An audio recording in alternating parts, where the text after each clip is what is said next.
Actualmente, las liveries que homenajean al pasado de los equipos están de moda. Ejemplos hay muchos, como las liveries de McLaren que recuerdan a sus victorias en la Triple Corona, o la más reciente, la livery blanca de Red Bull que homenajea a la primera victoria de su motorista en Fórmula 1. Pero este 2025 hubo una en particular que me encantó, ya que en un inicio no parecía tener lógica, pero que tiene detrás de ella una historia muy interesante del deporte motor de los 60s. Y por eso decidí hacer este corto video de por qué un equipo pequeño de NASCAR decidió pintar su coche con los colores clásicos de un equipo de Fórmula 1 para homenajear una victoria en la IndyCar. Darlington es una pista de NASCAR que recibe la máxima categoría de Stock Cars 2 veces al año. Ambas carreras son importantes, aunque la primera, la Goodyear 400, es bastante carismática a pesar de que la segunda de estas es una joya de la corona de la categoría. Y es que, la primera fecha de la temporada en Darlington se acostumbra a celebrar el Throwback, el que vendría siendo el fin de semana retro, ya que los equipos acostumbran llevar esquemas de color que homenajean al pasado. Y durante la edición 2025, mi favorito personal definitivamente fue la livery verde del equipo Wood Brothers, que rendía tributo a la victoria de Jim Clark en las 500 millas de Indianápolis con el equipo Lotus durante 1965. Pero, un momento, ¿qué tiene que ver el equipo Lotus con un equipo de NASCAR como el Wood Brothers?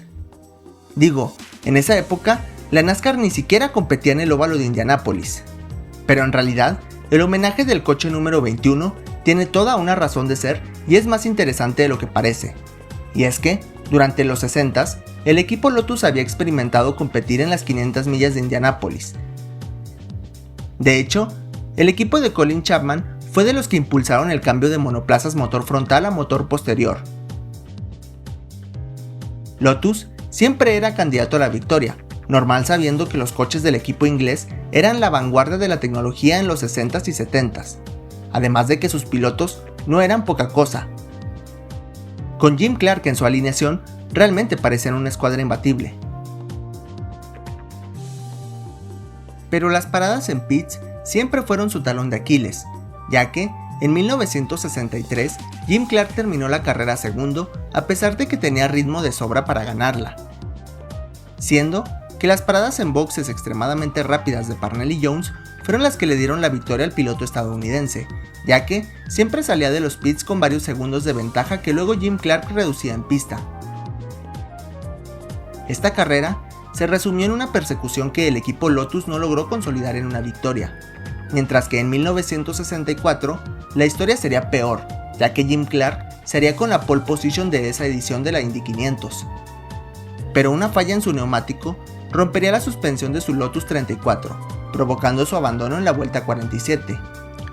Por lo que, para 1965, Colin Chapman, pensando de manera creativa, decidió buscar un equipo de mecánicos más profesionalizado que pudiera apoyar a Lotus en el Brickyard. Y aprovechando que estaba en los Estados Unidos, volteó a ver a la categoría estrella de los pit stop rápidos en esa época, la NASCAR. Y apostó por contratar a los mecánicos del equipo que era famoso en Estados Unidos por sus rápidas detenciones en boxes, un pequeño equipo llamado Wood Brothers. El equipo Wood Brothers es una estructura pequeña fundada en 1950 por un par de hermanos llamados Glenn y Leonard Wood. Equipo que ha logrado sobrevivir al paso del tiempo, siendo a día de hoy el equipo más longevo de la categoría. Y en los 60s, ellos habían sido reconocidos como el mejor equipo de NASCAR haciendo paradas en pits.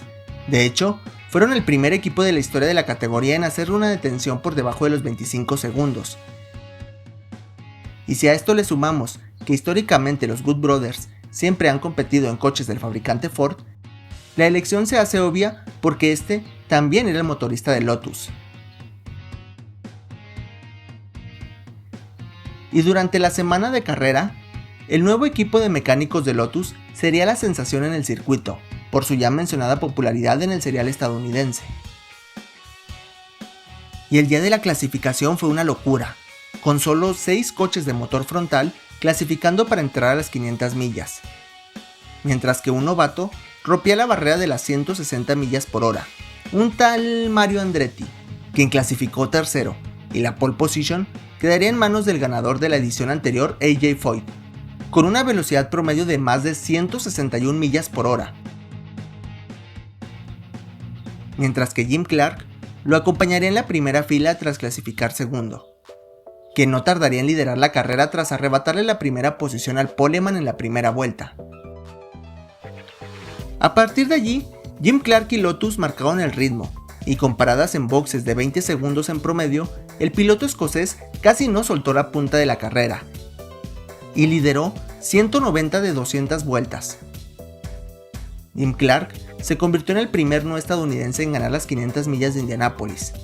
Una peculiar pero interesante historia donde coincidieron dos equipos clásicos de las categorías más importantes del deporte motor.